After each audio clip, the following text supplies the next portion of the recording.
નમસ્તે. ગુજરાત સાહિત્ય અકાદમી ગાંધીનગરની આર્થિક સહાયથી ગુજરાત રાજ્ય ભાષા નિયામકની કચેરી અને સમર્પણ આર્ટ્સ એન્ડ કોમર્સ કોલેજના સંયુક્ત ઉપક્રમે શુદ્ધ ગુજરાતી વ્યવહાર ભાષા લેખન અને મુદ્રણ વાંચન અર્થાત પ્રૂફ રીડિંગ પ્રમાણપત્ર અભ્યાસક્રમની કાર્યશાળામાં 9-15થી 10-15 એક તજજ્ઞ વ્યાખ્યાન આપ્યા પછી દીક્ષાંત સમારંભ અને પ્રમાણપત્ર અર્પણ કાર્યક્રમમાં મારે 15 મિનિટનું દીક્ષાંત પ્રવચન કરવાનું હતું. પ્રવચન ટેપ નહોતું થયું, પણ ઘણા મિત્રોને દીક્ષાંત પ્રવચન જાણવામાં બહુ રસ હતો. તેથી મને એમણે વારે ઘડીએ યાદ કરાવ્યું કે બેન, આ પ્રવચન તમે ભૂલી ન જાઓ, એ પહેલાં ઉતારીને અમને સંભળાવો ને. તેથી મેં યાદ કરી મારા ઘરમાં બેસીને આ પ્રમાણે બોલીને ટેપ કર્યું છે. તે હવે સાંભળો. તમે એ સમારંભમાં બેઠા છો એવું કલ્પીને સાંભળજો.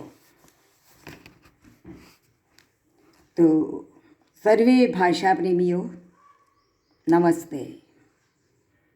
આ 15 મિનિટમાં મારે દીક્ષાંત પ્રવચન કરવાનું છે.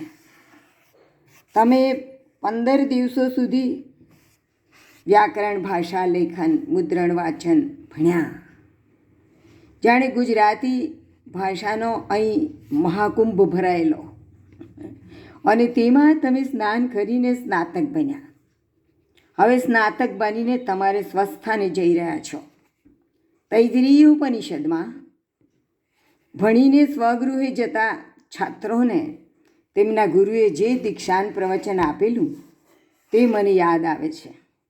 મારું આજનું દીક્ષાંત પ્રવચન મારે એ દીક્ષાંત પ્રવચનને સ્મૃતિમાં રાખીને કરવું છે. મારું લક્ષ્ય એ છે કે તેમાંથી પણ તમને કંઈક મૂલ્યવાન જ્ઞાન મળે.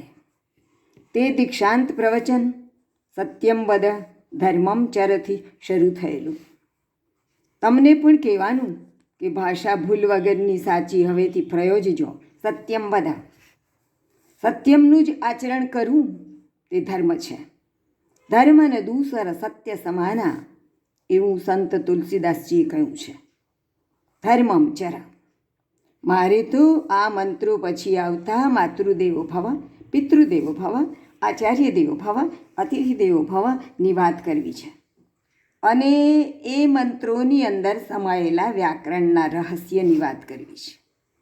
વર્ષો પહેલાં 1992માં ધોરણ 9માનું ગુજરાતીનું પાઠ્યપુસ્તક બનતું હતું ત્યારે હું એના સંપાદકોની પેનલમાં હતી. કવિ શ્રી ઉષ્ણસ, તખ્તસિંહ પરમાર, રમેશભાઈ ત્રિવેદી, કાંતિલાલ નાવડિયા, મોહનલાલ પટેલ, એ સૌની સાથે હું પણ હતી. પાઠ્યપુસ્તકના વ્યવહારના પૃષ્ઠ ઉપર અમારી આખી પેનલના નામો છે. તેમાં મારું નામ પણ છે, વાંચી લેજો. મેં એ પાઠ્યપુસ્તકની કાવ્યકૃતિઓનો કૃતિ પરિચય આપેલો. મારી ઉપર કોઈ સમીક્ષક હોય એવું કામ હું સ્વીકારું જ નહીં. આ કામ મેં એટલે સ્વીકારેલું કે એમાં કોઈ સમીક્ષક નથી એવો મને ખ્યાલ હતો. પણ છેલ્લે ખબર પડેલી કે ધીરુભાઈ ઠાકર, જયંત પાઠક વગેરે 5 સમીક્ષકો હતા. એમાં અંતિમ દિવસે જયંત પાઠક પ્રગટ થયા. જેમને જેમને કાંઈ કહેવાનું થતું હતું એમને તેઓ કહેવા આવેલા. એમાં સૌ પ્રથમ એમણે મને બોલાવી. મને તો ઠીક, બીજાઓને પણ નવાઈ લાગી કે રક્ષાબેનની ભૂલ હોય નહીં અને એમણે એમને બોલાવ્યા. કવિ રામનારાયણ વિશ્વનાથ પાઠકનું પ્રથમ પરિણામ એ નામનું કાવ્ય એ પાઠ્યપુસ્તકમાં સૌથી પહેલું મૂકેલું અમે. તેમાં મેં પરિચય અંતર્ગત માતૃદેવો ભવ, પિતૃદેવો ભવ, આચાર્ય દેવો ભવનો સંદર્ભ આપેલો. જયંત પાઠકે મને કહ્યું કે તમે માતૃદેવો, પિતૃદેવો, આચાર્ય દેવો એમ સાથે લખ્યું છે તે બરોબર નથી. એને છૂટું પાડીને લખો કે માતૃ, પછી થોડીક આગે દેવો, પછી થોડીક આગે ભવ, એમ લખો. મેં કહ્યું, જયંતભાઈ તમારું ખ્યાલ ખોટું છે. મારું આ લખાણ તદ્દન સાચું છે. આપણી પાસે અત્યારે તૈતરેય ઉપનિષદ જો હોય તો મંગાવો. એમાં એક દીક્ષાંત પ્રવચન છે.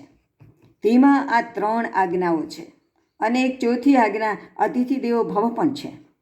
તમે કહો છો તે પ્રમાણે લખીએ તો કોઈ અર્થ જ નીકળતો નથી. આપણે માતાને કંઈ કહેવાનું જ નથી. માતૃ તો દેવી છે જ. અને અહીં ભવ આજ્ઞાર્થ દ્વિતીય પુરુષ એકવચનનું રૂપ છે. આજ્ઞાર્થ દ્વિતીય પુરુષ એકવચનનું રૂપ છે ભવ. ભવ એટલે થા એમ જ નહીં, તું થા એવો અર્થ થાય. ભવામી એટલે હું થાઉં, તો ભવ એટલે તું થા. તો માતૃદેવો એ બહુવ્રીહી સમાસ છે. વ્રીહી એટલે ડાંગર. બહુ છે ડાંગર જેમાં એવું તે ખેતર, અથવા તો બહુ છે ડાંગર જેની પાસે એવો તે ખેડૂત. બહુવ્રીહી સમાસ હંમેશા કોઈ ત્રીજા પદનું વિશેષણ હોય છે. એ ત્રીજું પદ સમાસમાં વપરાયેલું નથી હોતું, એ સમાસની બહાર હોય છે. તેનું એ વિશેષણ હોય છે. બહુવ્રીહી એટલે કે બહુ છે, વ્રીહી એટલે ડાંગર, જેમાં એવું તે ખેતર. તો આ ખેતર એ બહુવ્રીહીની અંદર આવેલું નથી, એ સમાસની અંદર નથી, એ બહાર છે. પણ એ જે બહાર છે ને એ શબ્દનું આ બહુવ્રીહી એ વિશેષણ છે. બહુ છે વ્રીહી જેની પાસે એવો તે ખેડૂત, તો એ ખેડૂત પણ આ સમાસની બહાર છે. પણ એનું આપણો આ સમાસ છે ને બહુવ્રીહી એ વિશેષણ છે. જેમ કે દશાનન, એનો વિગ્રહ કરો તો દશ છે આનંદ. આનંદ એટલે ભૂખ. દશ છે આનંદ જેના એવો તે કોણ? રાવણ. તો દશાનનમાં રાવણ નથી. એ 2 પદનો જે સમાસ થયો છે એમાં રાવણ શબ્દ નથી, પણ રાવણ શબ્દ બહાર છે. અને જે બહાર શબ્દ રહ્યો છે ને એનું આ દશાનન વિશેષણ છે. બહુવ્રીહી સમાસ હંમેશા વિશેષણ હોય છે. રાવણ વિશેષ્ય છે અને દશાનન વિશેષણ છે. એમ આ માતૃદેવો કોણ છે? એનું આ માતૃદેવો વિશેષણ છે. એ આપણું વિશેષણ છે. આપણે માતૃદેવો બનવાનું છે, આપણે પિતૃદેવો બનવાનું છે, આપણે આચાર્ય દેવો બનવાનું છે. અને એટલે ત્યાં માતૃદેવ એટલે મારૂપી દેવ કે પિતારૂપી દેવ કે આચાર્ય રૂપી દેવ એવો અર્થ નથી. એનો અર્થ એમ છે કે માતાને દેવ માનનારો ભવ એટલે તું થા. માતા જેનો દેવ છે એવો તું થા. પિતૃદેવો એટલે પિતાને દેવ માનનારો ભવ એટલે તું થા. આચાર્ય દેવો એટલે આચાર્યને દેવ માનનારો ભવ એટલે તું થા. અને એટલે મેં આમાં લખ્યું છે ને એ સાચું છે. માતૃદેવો ભેળું લખાય, પિતૃદેવો ભેળું લખાય, આચાર્ય દેવો ભેળું લખાય. અને એ ભવ એટલે તું થા. આપણને કહે છે આ ઋષિ કે તું આવો થા. એ કહે છે એમના છાત્રોને, પણ આપણે વાંચીએ છીએ તૈતરેય ઉપનિષદ એટલે આપણને લાગવું પડે છે કે હે વાંચનાર, તું માતૃદેવ બન, તું પિતૃદેવ બન, તું આચાર્ય દેવ બન, તું તારી માને દેવ સમજનારો થા. માતૃદેવો એટલે માતાને દેવ સમજે છે, માને છે એવો તે. એવો તે કોણ છે? ભવ. તો ભવ એ આજ્ઞાર્થ બીજો પુરુષ એકવચનનું રૂપ છે, તો એનો અર્થ તું થાય. ભવામી એટલે હું થાવ, ભવ એટલે તું થા. તો સાહેબ, આપણે માતૃદેવો બનવાનું છે, આપણે પિતૃદેવો બનવાનું છે, આપણે આચાર્ય દેવ બનવાનું છે. અને એટલા માટે મેં જે લખ્યું છે ને એ બહુ સાચું છે. દશાનન ભેળું જ લખાય, દશ આનંદ એમ ન લખાય. તો એવી રીતે માતૃદેવો, પિતૃદેવો, આચાર્ય દેવો, અતિથિ દેવો એ બધા શબ્દો પણ ભેળા જ લખાય. માતૃ પછી થોડું અંતર છોડી દેવો, પછી થોડું અંતર છોડી ભવ એમ ન લખાય. એટલે મેં જે લખ્યું છે ને તે સાચું છે. મેં જે લખ્યું છે ને એ જ સાચું છે. માતૃદેવો ભવ પહેલાં લખ્યું છે એ ખોટું છે, પિતૃદેવો ભવ ખોટું છે. આચાર્ય દેવો ભવ ખોટું છે. કેટલીક ઠેકાણે તો ભવને વળી વિસર્ગ લગાડે ભવ, પછી ભવને વળી ઘણીવાર મ લગાડે ભવમ.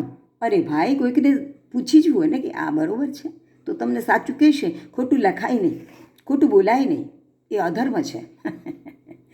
ધર્મમ ચર.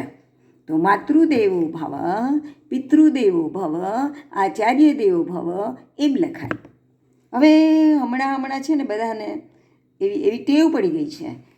સારી ટેવ છે કે સંસ્કૃત વાપરવું, સંસ્કૃત પ્રયોજવું. તો બધા સંસ્કૃત પ્રયોજે છે. તો બાળકોના માટેની કોઈક શિબિર હોય તો એમાં બાલ દેવો ભવ, બાલ પછી છોડી દે, પછી દેવો, પછી ભવ લખે. કંઈક દેશને ઉપયોગી થાય એવી જાતના પ્રવચનોનું કંઈક સમારંભ રાખેલો હોય એવી જાતના પ્રવચનોનો, તો એમાં લખ્યું હોય દેશ દેવો ભવ, દેશ દેવો પછી ભવ એમ ન લખાય, પણ દેશ દેવો ભવ લખાય, બાલ દેવો ભવ લખાય. આવું મારું પ્રવચન જયંત પાઠકે મોઢું ખુલ્લું રાખીને સાંભળ્યા કર્યું. એમને થયું કે આ કોઈક માણસ માથાનું મળ્યું. તો એમણે બધું સાંભળ્યું.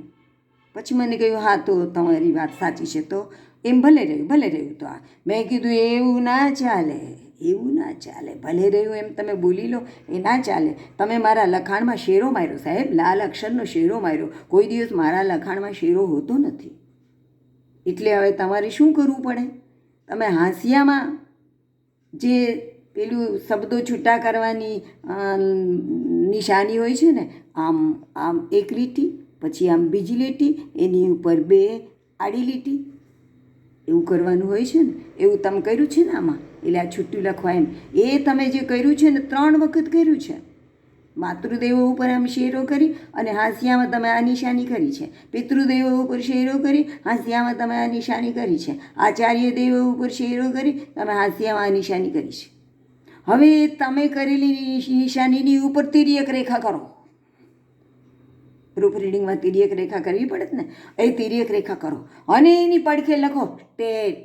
3 વાર લખો સ્ટેટ, બીજી વાર લખો સ્ટેટ, ત્રીજી વાર લખો સ્ટેટ. એમ કરવું પડે ને. કરી દીધું એમણે બિચારાએ, એવું કરી દીધું. એટલે કે 3 ને 3 6 વખત એમણે એ લખાણ કરવું પડ્યું. એક તિર્યક રેખાનું લખાણ કરવું પડ્યું અને પછી સ્ટેટ કરવું પડ્યું. તો એમણે એમના ડાપણ ઉપર એમની પાસે મેં 3 શેરો કરાવડાવ્યા, પણ છતાંય તેમણે, તમે મને કરેક્ટ કર્યો રક્ષાબેન, તે બદલ આભાર. મને સાચું જાણવા મળ્યું, ધન્યવાદ. હવે હું બીજાઓને પણ કહીશ કે આ બહુવ્રીહી સમાસ છે અને આ તૈત્તરીયોપનિષદના વાક્યો છે. આવું બધું હું બધાને કહી શકીશ. આમાંનું એક પણ વાક્ય એ બોલ્યા નહીં. મોટા ભાગના મોટા લોકો એવા જ છે કે જેઓ નાનાનો આભાર માનતા નથી. આ તો મેં કેવડું મોટું જ્ઞાન આપ્યું કહેવાય. હવે તૈત્તરીયોપનિષદના આ 3 દૃષ્ટાંતો ઉપરથી જ તમને એ જ્ઞાન મળી શકે છે કે આપણે આમ લખાય, જેવી રીતે હું કહું છું એવી રીતે. હવે તમે કંઈ બાળકોનો શિબિર જુઓ કે દેશ વિશેની વાતવાળો શિબિર જુઓ, તો એમાં દેશ દેવો ભવ લખ્યું હોય તો યોજનારને કહેવા જજો કે આ સુધારો. નહીં સુધારે. મેં ઘણા બધા લોકોને ઘણીવાર કહ્યું છે, પણ નથી સુધરતા કે નથી સુધારતા. નહીંતર લાકડાનું કે લુગડાનું એ હોલ્ડિંગ્સ હોય છે, એ ઉતારીને ફરી વાર લખાવાય અને બીજી વખત એ સાચું હોય જે સુધારીને લખ્યું એનો જ ઉપયોગ કરાય. પણ કોણ જાણે, કોઈને સુધરવું નથી. કાંઈ નહીં, ન સુધરે તો આપણે તો આપણું કામ કરવાનું છે. ભવની ઉપર અનુસ્વાર નહીં લખવાનું, ભવની પછી વિસર્ગ પણ ન હોવો જોઈએ. તો મને લાગે છે કે મારે દીક્ષાંત પ્રવચન કરવાનું હતું, તેને મેં બરોબર ન્યાય આપ્યો છે. ક્યાં દીપકભાઈને અને કિશોરભાઈ ચીકાદરાને પૂછ્યું કે બરાબર છે ને, દીપકભાઈ પંડ્યા અને કિશોરભાઈ ચીકાદરા એ આવડી મોટી 15 દિવસીય કાર્યશાળાના આયોજકો છે. તો એમણે મને દીક્ષાંત પ્રવચન કરવાનું સોંપ્યું, તો મેં મારી મતિ પ્રમાણે કર્યું. તો અહીં બેઠેલા નાના મોટા સૌને મેં સાચી અને જરૂરની જાણકારી આપી છે. આભાર.